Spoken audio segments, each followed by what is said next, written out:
Rachida Khalil, bonjour. Bonjour. Merci d'avoir accepté notre invitation et de nous accueillir chez vous. Alors, tout de suite, j'ai envie de vous demander, qu'est-ce que c'est le mot pouvoir? Parce que je connais votre détermination sur la lutte contre toutes les inégalités. Je connais aussi votre parcours en tant qu'actrice comédienne. Donc, je sais que vous avez été dans les arcanes du pouvoir, vous l'êtes encore, vous en usez, vous vous en moquez des fois. Dites-moi, quelle est votre définition du mot pouvoir? Alors pour moi, le pouvoir, c'est un vaste sujet. Mais je pense que la meilleure des choses, peut-être le vrai pouvoir, c'est d'être complètement affranchi de tout pouvoir. C'est peut-être le vrai pouvoir, pour moi, est synonyme de la liberté aussi, d'avoir une certaine liberté. Il ne faut pas non plus qu'on soit complètement inféodé au pouvoir. Il ne faut pas qu'on soit déterminé à l'avoir absolument au prix de sacrifices peu honorables.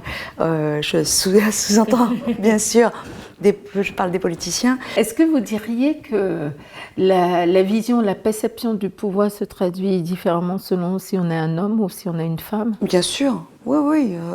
Le pouvoir est là pour le coup, on voit bien avec les politiques, justement, les femmes en ont beaucoup moins, elles sont moins présentes, elles sont raillées plus que les hommes et toujours autour de leur sexe ou de leur attribut. L'ascension, justement, pour vous, n'a pas été signe de sacrifice, parce qu'on dit souvent que les femmes qui ont réussi, et quel que soit le type de réussite ou le type de pouvoir, qu'elles ont dû sacrifier quelque chose. Est-ce que pour vous, ça a été le cas? Oui, la liberté. La liberté m'a coûté en tant que femme. Et elle coûte encore en tant que pour beaucoup de femmes, plus dans certains pays que d'autres, évidemment. Mais la liberté coûte. La justice coûte.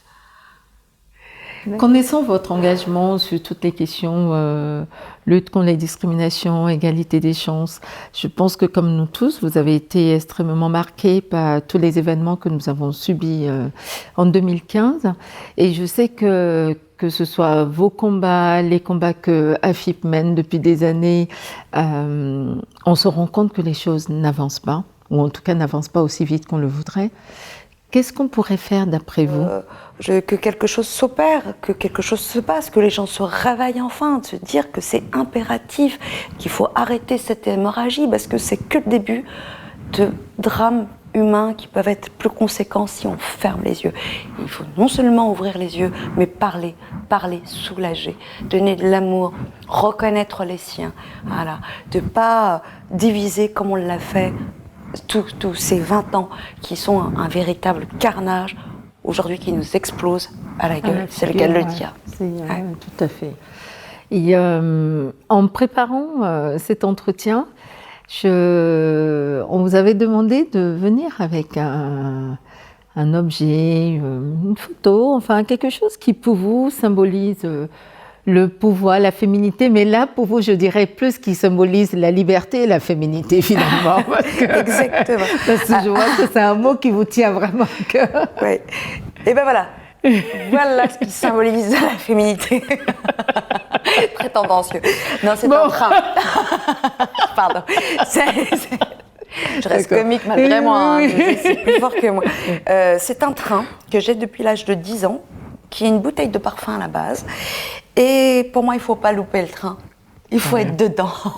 Le train, c'est synonyme des voyages, voilà. Et puis là, c'est un vieux truc, voilà. Donc ça a beaucoup de valeur qui sentimentale. Qui est très joli d'ailleurs. Oui, et qui sent encore, malgré le temps qui a passé. Je vous le prête? Très bien, je veux bien. Vous le rendez, hein? Je veux bien. En effet. Mais merci. Je le garde juste un tout petit peu. Oui. D'accord. Merci. Si une petite fille, en regardant cet entretien, se dit moi, quand je serai grande, je voudrais être Rachida Khalil, vous lui diriez quoi? Je dirais tu es drôle, tu vas être comique. D'accord. Ok. Et si vous aviez une phrase, un adage qui vous illustre, qui en tout cas qui fait écho à votre personnalité, lequel serait-il? l'ironie du sort. On fait quelque chose des fois et on est rattrapé par la patrouille, toujours, toujours. Et je crois que c'est ça la vie. Elle est plus forte que nous, elle est là pour nous donner des leçons et nous rappeler à l'ordre. Donc j'aime bien ce mot. Ok.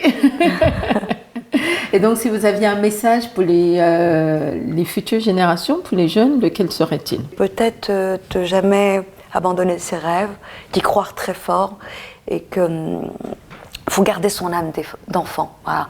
Gardez votre âme d'enfant. Très bien, donc notre entretien touche à sa fin et pour Rachida Khalil, le pouvoir c'est, ou la liberté c'est? De ne pas en avoir. Le pouvoir, la liberté de la revendiquer toute sa vie. Très bien. Mais merci beaucoup Rachida. Merci à vous.